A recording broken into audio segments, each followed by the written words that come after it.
Are you ready? It's time. That's right. It's time for another bedtime story with Bandit. We're so glad you're here with us tonight.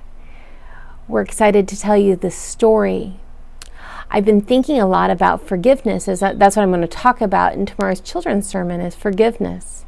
And I thought about how does Jesus help teach us about forgiveness?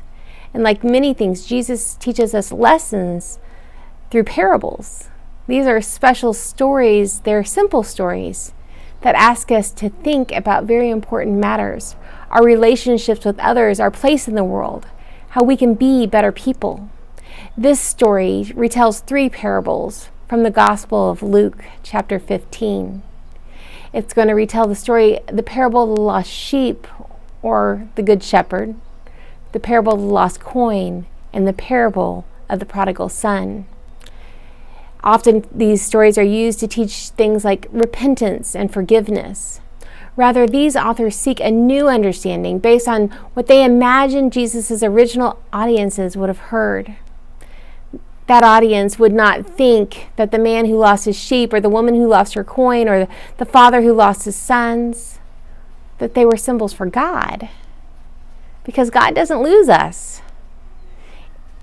Nor would they think the sheep or the coin as symbols of repentance. In our reading, the 3 stories are connected. The first 2 stories set up the third. The main message is about counting, searching for what's missing, and celebrating becoming whole again. We kind of feel separate right now, and I can't wait till we can celebrate becoming whole again. You see, when we read parables, we should ask ourselves some questions like, where am I in this story? How am I like the man who lost the sheep, or the woman who lost her coin, or the father who feels that he has lost both his sons? Do I ever feel like the lost one? How am I like the younger brother who does not want to stay home? Or how am I like the older son who does everything for his father but never feels loved? Then parables can prompt other questions, like, have I lost something or someone and not paid attention? Is there anything or anyone that I take for granted? What or whom have I forgotten to count? These are questions that we need to ask ourselves, because if we take these questions seriously and act on them, we are better able to love our neighbors as ourselves. Tonight's story, who counts? 100 sheep, 10 coins, and 2 sons are going to invite you to ask those questions. So listen, learn, and have conversation with one another. Who counts 100 sheep, 10 coins, and 2 sons? Written by Amy Jo Levine and Sandy Eisenberg Sasso, illustrated by Margot Magnick. 100 sheep. 100 sheep? If just a single one were lost, who would notice? Who counted sheep anyway? The man did. The man had a lot of sheep, 100 of them. He counted them every day. He kept counting. 10, 20, 30, 40, 50, 60, 70, 80, 90, 100. It took time to count. A long time. One day the man counted. Then he stopped. There were only 99. He must have made a mistake. He had 100 sheep, not 99. He counted again. Still, there were only 99. One of his sheep was missing. He was responsible for all the sheep, all 100 of them. Immediately, the man went to look for the lost sheep. He walked and walked, but he saw nothing. He kept walking. He looked to the left, nothing. He looked to the right, nothing. He walked and he listened, still nothing. Then he heard it, a bleating sound. Bah! He ran toward the sound, and there she was, the lost sheep. He had found her. She was too tired to follow him home, so he lifted her on his shoulders and carried her. He was so happy to have all his sheep together that he invited everyone to celebrate. Some people said, "What's so wonderful? It was only one sheep. You had 99 others." The man smiled. "One sheep makes a difference. Without her, something is missing. Now my flock is complete." 10 coins. 10 drachmas. 10 silver coins. Every day the woman would count them. Then one day she counted 1, 2, 3, 4, 5, 6, 7, 8, 9. She stopped. She couldn't have made a mistake, but she counted again anyway. Still, she counted only 9. 1 drachma was missing. She had lost one of her coins. The woman lit a lamp to see more clearly. She looked under chairs and in corners. No coin. She looked in cabinets and in wastebaskets. Still no drachma. She took a broom and swept the floor. There were crumbs and dust, but no coin.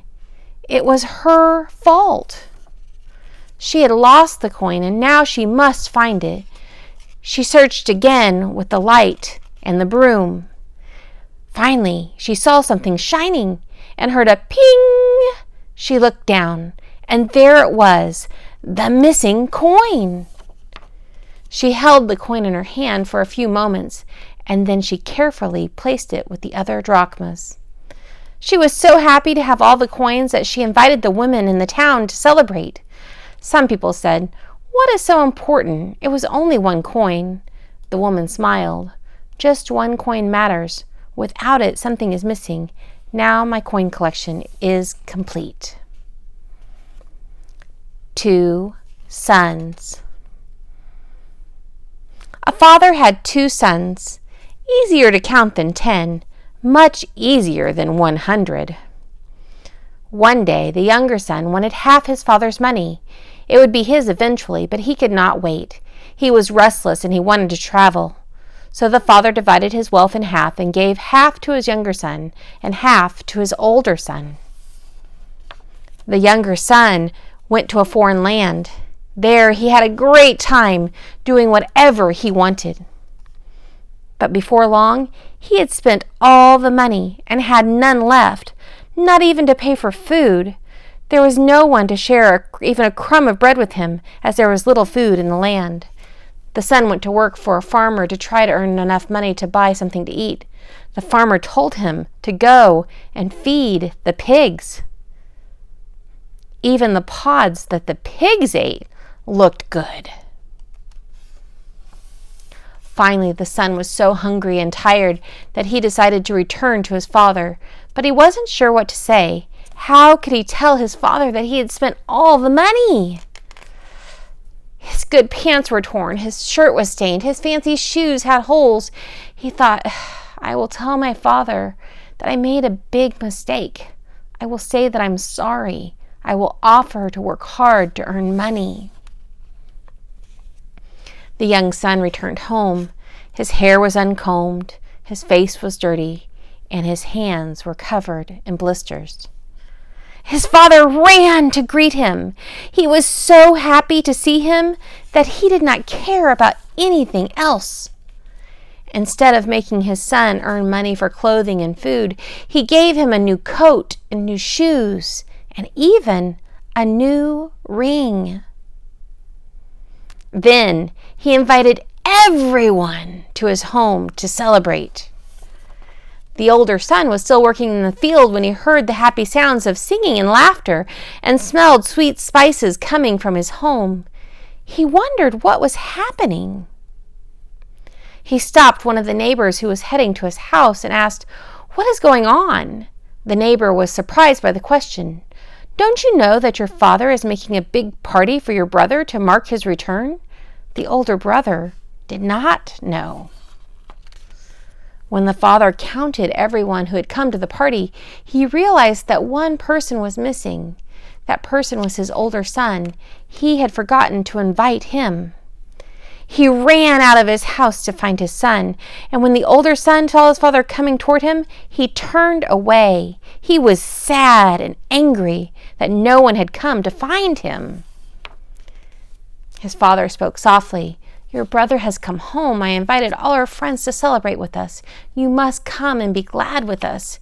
He tried to hug his son, but his son folded his arms across his chest. The older son finally said to his father, "I have been with you all the years that my brother has been away. I did not waste your money. I did everything you wanted me to do. I never left you, but my brother did. And then you make a big party for him? You never had one for me. You didn't even invite me to his." The father thought, "I have 2 sons. 1, 2. I paid attention to my younger son, but I discounted my older son. I didn't realize that he felt lost." The father took his older son's hand as his own. "Please come and join the party. I love you. All I have is yours. Come and be with me and with your brother." "I have 2 sons." He counted 1, and he pointed to the house where his younger son was celebrating. He counted 2, and he put his arms around his older son. "Without you," he said, "something is missing. With you, our family is complete."